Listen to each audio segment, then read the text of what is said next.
तो फाइनली देख सकते हो दोस्तों, आम तोड़ रहे हैं हम। और देसी आम है, वो विलायती आम है, उसमें बड़ा बड़ा आम लगा हुआ है। और आप लोग देख सकते हो कितना बड़ा बड़ा आम लगा हुआ है। हम भी तोड़ रहे हैं। ये बड़ा बड़ा आम है, बड़ा बड़ा, इसके बड़ा कहते हैं, बड़ा बड़ा बड़ा आम। बहुत दिक्कत पड़ती है तोड़ने में, लेकिन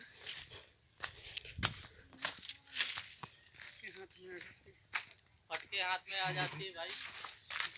आम तोड़ने में देखने में ही मजा आता है, लेकिन हाँ, उतना मजा नहीं आता।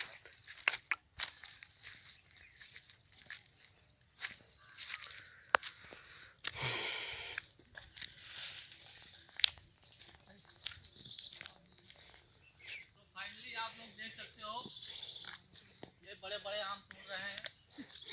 फाड़ रहे कि नहीं भैया आपसे? अब आगे का ना फाड़े।